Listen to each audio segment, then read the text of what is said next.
going to stop our great music. Get ready to kick us off in, should we do a countdown? Am I that extra? I am pretty extra. 7, 6. Let's see people coming in from Ontario, Hawaii, Florida, Georgia, Pennsylvania, France, Schlossberg in South Africa. Oh my goodness, Arizona. This is fantastic. Welcome everybody. And thank you so much for showing up. Beth here from AutoCrit along with Kevin. Say hi, Kevin. Hello, everybody. I thought you for sure would say, hi, Kevin. But we wanted to just welcome you quickly to our first ever of a new series we're going to call Deep Dive Live. So your AutoCrit team coming to you live to pick one of our reports each week and deep dive into it to kind of help you understand how to get even more value out of your AutoCrit subscription. Looking at adverbs today. Everyone knows about adverbs, but we want to dig into why they are important, why they're such a big deal, how to deal with them, and how AutoCrit can help you kind of improve your writing today, focusing on all about adverbs. So I'm going to do some quick grammar 101 with you. So stick with me. And then I'm going to let Kevin do the good stuff, showing you the application and actually walking you through a live example of using AutoCrit to make some decisions around how to deal with some of those adverbs that AutoCrit will find for you. So let's, should I say it? Let's dive in. Sure. Oh, that's terrible. It's terrible. All right. By the way, as we're going through today, please feel free to just put your questions in the Facebook comments. We'll be taking questions as we go throughout today's session. And we've got some pauses built in. And also, you'll want to have your fingers warmed up. I've got a couple little exercises for us to do here in the next few minutes. So stand by. We want to try to make it engaging and not just me and Kevin presenting, but get a little bit of interaction going. So hang in there with us. It's our first time, so patience. And we hope that you enjoy this as much as we do. So let's talk adverbs, shall we? So why do they get such a bad rap? Everybody's heard the old saying, the sure sign of an amateur writer is if their manuscript is just crammed with adverbs. Look, I remember playing Mad Libs and thinking, what's an adverb? Anybody still need to get that reminder today, sometimes when I play Mad Libs? But you think, oh, adverbs, this is wonderful. Like I want to use them all the time. Well, that's great when you're speaking. That's great when you're thinking. But is it really the best reader experience? So let's talk about kind of the context around adverbs. And these are just kind of some really wild adverb examples. My favorite, pugnaciously. So if you're using pugnaciously, we'll talk to you later. So let's see what really is an adverb. So it's a word or phrase that modifies or qualifies an adjective verb or another adverb or a word group, blah, blah, blah, blah, blah. So there's all these dictionary definitions of what an adverb is. Kevin, I know you know at least 3 of those definitions by heart. Am I right? I know some. I forget them. I know too many. I think I forget what I know. Right? So the thing for us to remember today is an adverb is just a word that's used to modify or qualify a weaker word.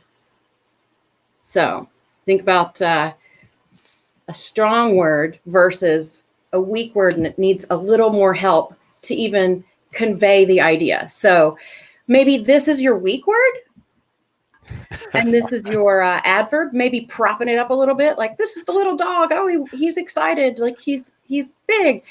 Well, a weak word is one that doesn't really convey your meaning, your emotion, your idea very fully or very clearly.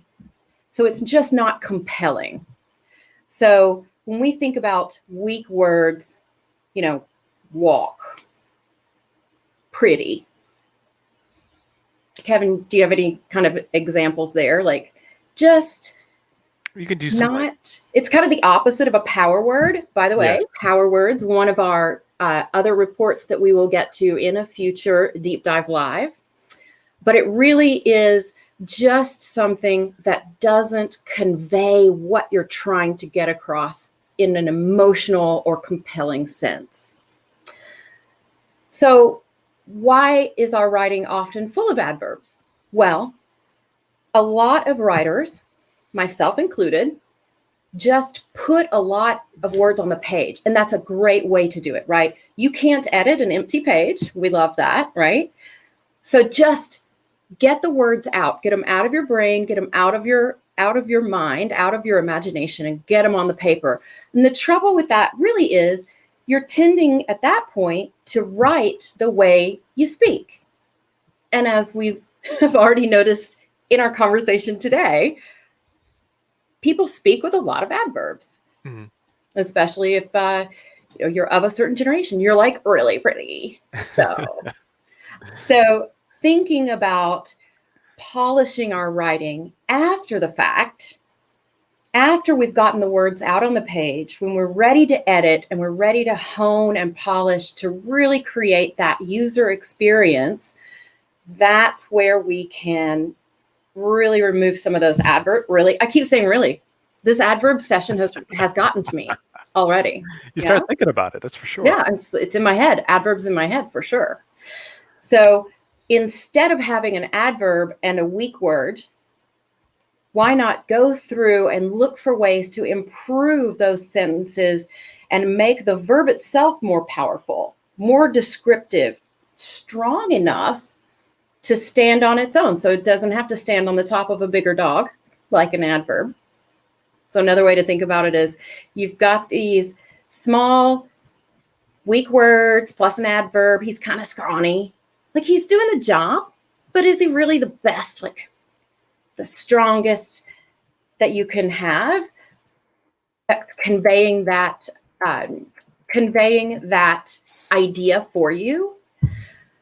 We use them all the time when speaking because our brains are following that path of least resistance. So getting common weak verbs, team them up with adverbs. It's just how we speak, especially in America, where we love filler words.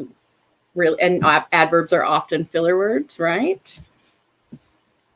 So getting those early drafts to identify where those adverbs and weaker words are. They don't have to be weak verbs. They can be weak other adverbs, weak nouns. How do we really recognize that? Running some reports. So thinking about adverbs. So they're not all evil. Some of them are fine. We just don't want too many, maybe. Let's take a quick example. So he walked quickly. So I've given it away, obviously. Walked, even in my earlier example, walked is just kind of a meh, like he's walking. So out there in the community for our viewers, just type in, go ahead and type in, and I'm going to pull this banner up. What other word could you use here to bring your writing from that kind of conscious train of thought, kind of, he walked quickly? Sure. So that's fine, but is it really giving you that urgency that you're looking for?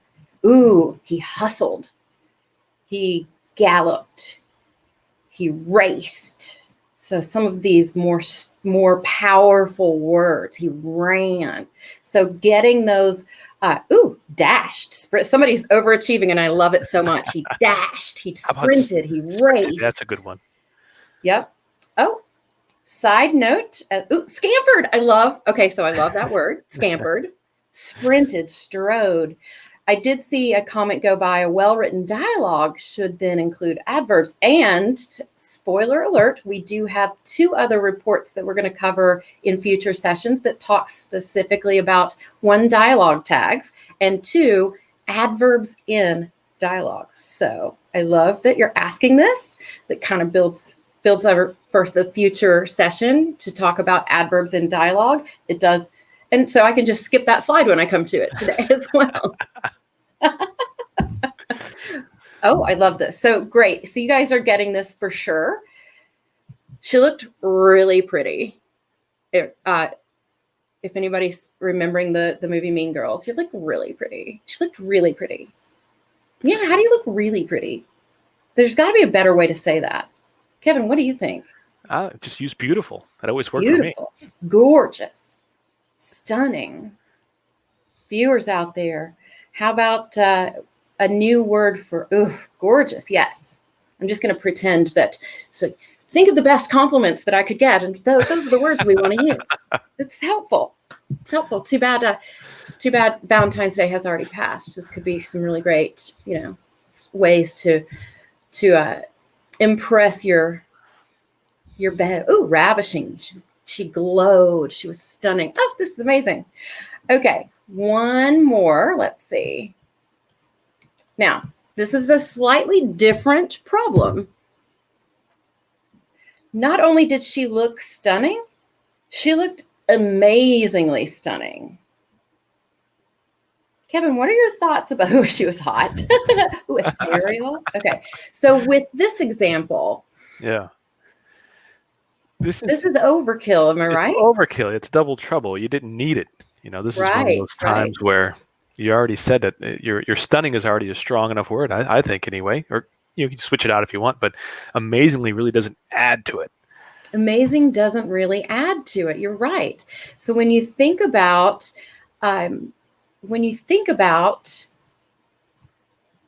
the advice or the recommendations that AutoCrit is going to present to you, you're still the author, right? So you got a couple of options. You got at least 4 options that we could think of. Replace it, remove it, reword it, or just reject. And Kevin will get into those a little bit later. But I agree with you on this one, Kevin. Amazingly stunning is a little redundant. It doesn't read well. It's not smooth. And it really kind of beats down the fact that she just looks stunning. Keep it simple. Think about not just clarity of your idea and communication of that idea, but think about economy of words. If amazingly in this situation isn't adding value, don't need it. Out it goes, right? As Allie would say, kill your darlings. But thinking in terms of economy of words, that's something that we could streamline and make a better user experience. So this one already came up in the comments, but dialogue. How do you really convey your ideas in dialogue, and where do those adverbs really fit in with this? We will save this, as we've already pointed out, we've got a lot of things happening here, an exclamation point and the emotion being conveyed and the action being conveyed in the dialogue. Then also a little bit extra, which I love, but not in my reading and my writing, shouted and angrily, which I think you can already tell from the content of the dialogue. So a future session, we will talk about adverbs and so forth in your dialogue tags, right? Yes. So show, don't tell, another one, right? This is great. Kind of fits in there. Yes, this is fantastic. So all of this being said, I am going to hand this over to Kevin. He is going to run some reports, run the adverb report for us, and then walk us through some specific examples. Sure. And I'm going to make that bigger so it's a little bit, I know you guys love to see us. You'll still be able to hear us, but I'm going to make Kevin's screen bigger so we can see AutoCrit in action. Sure. There we go. All right. So what I have here is an excerpt from The Metamorphosis by Kafka. And it's a famous work published in 1915. And, you can argue the merits of it. back and forth is 1915 versus what you would be typical to found in today's published work. Maybe it was in the translation. I've seen that argument too. This was a translated work from German, but we're not here to discuss, obviously, the literary merits of Kafka, but we're here to look at the adverbs in Kafka. That could be another exciting webinar that somebody I don't know. Right? Not this one. We'll put that to a vote in the community and see what they say. Anyway, I used it because it's a great example of adverbs, because for whatever reason, whether it was a translation or I don't know, there's a lot of adverbs in here, and I think that there's some room for improvement, and I think it's a good example of what you can do when dealing with adverbs, and especially it's a good example of what AutoCrit can show you and help you with. So I've simply run the adverbs report here, and it's pulled out every single adverb inside this snippet of text from the Metamorphosis for us. And we find here on the right, it'll tell us that it's 312 total adverbs. We click on the summary here, and we are in the good to average range. So there's a lot of adverbs out there. According to published fiction, this would be okay. It's just right in the middle there. But there's more to the story than just the total count. And it really pops out at you when you look at the text and you see some of the highlights where we show the overused adverbs. And on the right sidebar, we'll see at the top of the list here is really, which we've used 33 times throughout the text. And based on our comparison to published fiction, in this case, it would be general fiction. And it's also shown up here at the top. So we're comparing to a general fiction work here. We're looking at the recommendation from our system saying 27 have to go in order to be average or better than average, I guess, with regard to that single word. So it's pretty clear that we've used really a lot. And it jumps out when you look at the highlights in the text. In this case, in this paragraph, we used really 1, 2, 3, 4 times, and nearly every sentence here has some adverb form of another. So when I look at adverbs, I kind of, you look at the top when you're okay. So I got to remove some reallys. Let's go ahead and dive in. No pun intended again. You really should. I really should look at reallys. Think about, yes. So let's take a look at this first sentence. But really lazy about work. Doctor's comments from everyone was completely healthy, but really lazy about work. In this case, you're already have one adverb in that sentence anyway. I say we just remove it. I think lazy is a fine enough word. Depending on, you can always change it out, but I think it's good enough just to remove it. You'll find, I think that, 75% of the time, 80% of the time, you might just be better off removing the adverb altogether than try to get too creative with it. So I think my first go-to would be just eliminate the adverb. And let's look at the next one here. Apart from a really excessive drowsiness. Well, really excessive kind of falls into what Beth was speaking to earlier of, I think it's redundant.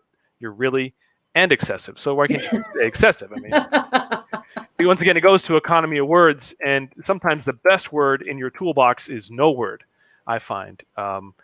If it's not adding to it, don't put it on there. And then another one down here, in fact, even had a really strong appetite. In this case, maybe strong is a little bit not descriptive enough.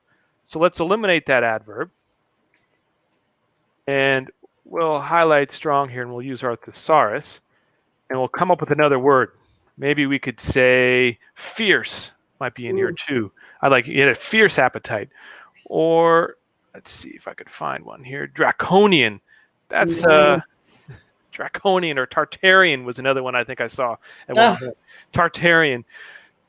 The one question you have... By the way, Tartarian, a favorite, right? So first, remember, these are suggestions, not mandates, coming from AutoCrit. Yeah, when you use that thesaurus and you see something like a Tartarian or a Draconian. Yes. Right, Kevin, what are your thoughts on using that? I mean, it sounds so fancy. My inclination might be just to, let's do it. But yeah, you got to be careful because you get thesaurus happy. I do love a thesaurus. You get, and if it doesn't fit, and you don't want your words to stick out. So you want to use creative language, but you don't want to go over the top. There's always a happy middle ground there where if the word doesn't fit, I always like to compare it to somebody dropping dishes in a restaurant. You want everybody to stand up and stare and see what happened. What's that? You want the prose and the sentence to flow and not have something spike or jut out and be uncomfortable. Yeah. Okay. And it also feeds into readability. Do people know what Tartarian is? do they have to, you expect your reader to go run to a dictionary to look that up? Is it, some sort of I think it's some sort of Greek. Full disclosure, I did Google this when we looked at using Tartarian in here. It's a Greek mythology. It's I think a place where people get judged, and it's hellfire and brimstone, and etc. Okay. So you don't want that to happen, right? So maybe fierce or strong appetite would be okay, but just be careful when you run to your thesaurus when you're doing a reword or a replacement for that very reason, because you don't want to solve one problem and create a bigger problem in the process. Mm-hmm. So the community is giving us some ideas. Okay. Voracious appetite. Nice. I love that one. I love immense appetite. I love it. So you gotta pick a good word. Don't just pick any word because it sounds fancy. This is not necessarily poetry either, right? You're not trying to find something that always rhymes or has to be so fancy and flowery, unless of course that's your audience. Maybe that's your style of writing. You got to stay within your style when you find a word and run with it that way. Don't try to don't try to change your skin, I guess, as an author when you're leopards changing spots or something. Can you show us that thesaurus one more time? Sure. You lose it over here on the left. It's a thesaurus. This little book here. So if we were going to pick up on appetite, for example, highlight the word, click on thesaurus. Obviously, there's many thesauruses out there. This is just the one we offer inside the system for convenience. So craving. Oh, my goodness. You click on that, you throw it up, add a craving instead of appetite. So anyway, you could just use your thesaurus there. It's nice and handy. But there's millions of ways to look for new words. I'm sure the internet's full of them. Yep, thesaurus.com. Yep, great. Let's take a quick pause. Other, I'm just scrolling through the comments, looking for any other questions. So far, we're looking good. We talked about how to pull that thesaurus. So we are rocking and rolling. Yeah, great. Voracious appetite. All right, carry on. So the next one I wanted to look at here was just the next paragraph down. It said, first he wanted to stand up quietly and undisturbed. So in this case, I looked at that, obviously AutoCrit's going to highlight every use of an adverb. In this case, I thought about it, and, there's not really a better way to say that quickly and easily, using another adverb to describe an adverb, but it's you stand up quietly. It's kind of difficult to say, and you don't necessarily want to change it up too much. Like you could rewrite this as saying, he took a moment and stood up in a soft manner or something. You could flower it up and almost add another sentence to describe that. But if it sounds fine and it's smooth, don't change it. It's fine. You don't have to change every word we highlight. If stand up quietly is probably the best way to say that, then just say it and move on. It's not a mandate that you have to change every last one of these. And sometimes if you get in the habit of trying to reword these too much, you can also add, additional sentences and too much work. And if the fact that he's standing up isn't important to the story or drive the plot forward, don't bring focus to it, right? If somebody throws something or somebody stood up, or you can just say he ran. You don't have to tell the reader that he stood up. That maybe the fact that he's standing up isn't even important. So don't bother describing it. Just eliminate that section altogether and go right to the action and say he was running. You don't have to describe every single little action that your protagonist or your character is doing to such a degree that you need all these adverbs and all this language. Mm-hmm. So you try to keep it simple and follow the action, follow the plot, and these kind of things. So you got to be careful sometimes when you're trying to eliminate these, that you're drawing attention to something that doesn't really want attention drawn to it. And I think the big lesson there is that you as the author are still 100% in control. Mm-hmm. The application, any application, is not going to write your story for you, and we don't want that. The creativity and the message and the story itself comes from you. So if that phrase, stand up quietly, really resonates with your story, go for it. For me, in that sentence, it sets the tone for all the other actions that the actor is doing afterwards. Mm-hmm. He wanted to stand up quietly and undisturbed and get dressed and have breakfast. And then that to me gives the idea that he's being slow, methodical, introverted, quiet. So for me, that adverb really, really works. So thinking about suggestions, not mandates, and the fact that you're still in control there, absolutely, kind of really is underscored for me in this example. Yeah. So don't remove them if you don't have to. That's exactly right. And so another one here, since we're on this, I can't resist, but somebody say would gradually dissipate. It's kind of one of those redundant things again. Like you can just say dissipate. I mean, really, you need to add the gradually. So it's kind of the magic of adverbs. Like I said, you're probably going to remove 75% of them that you see or reword them to some fashion. So that's kind of the magic of an adverb, is how a couple of simple fixes and simple changes like this with removing some words, it's just amazing how much tighter and leaner and cleaner your writing can be just with something as simple as an adverb removal, and how it's really a powerful thing to do.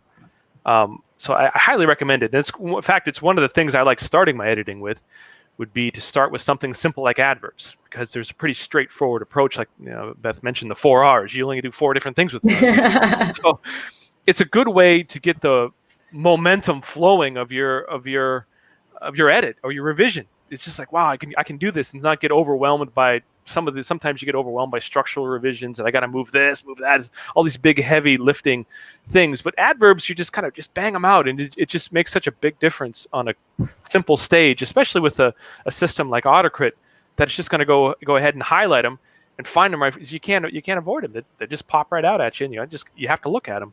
And that's kind of, as we circle back around to the end here, is saying that no, not every adverb has to be destroyed. Like in this case, we started out in a good position, but given the fact in the writing world these days, the well is kind of poisoned with adverbs. People, the agents and editors, for whatever reason, they don't. It just is what it is now. You shouldn't use them. It's kind of one of those. It's a sign of bad writing. It's been out there for so long now, so you kind of have to go through your work and look for them.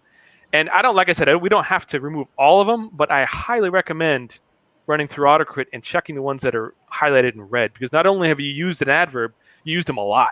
You used this word a lot. You used already a lot, completely, immediately. So you can go through and see, okay, I shouldn't use adverbs very much, but these are the ones I really use a lot. And it becomes not only an adverb issue, it becomes a repetitious issue.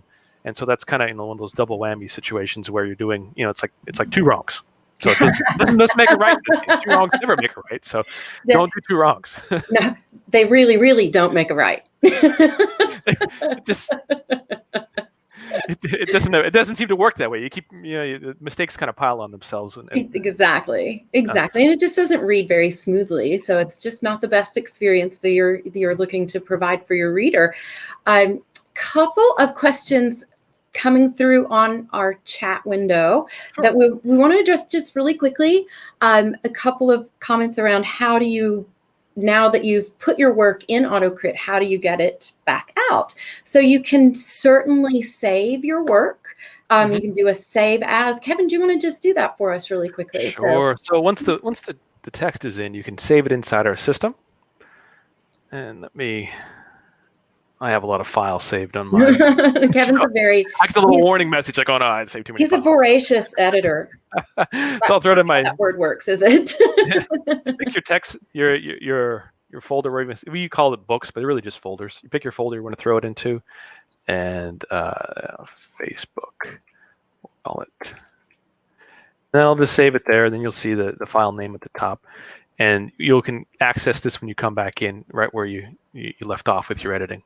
And to get it out of the system, we have an export function right here on the left sidebar. So you just export it, and you could choose your fonts, your font size, your indents, basically your line spacing and your paragraph spacing, the basic formatting of that. And you can also, I find this is really a neat feature here too. You can export with the highlights in it.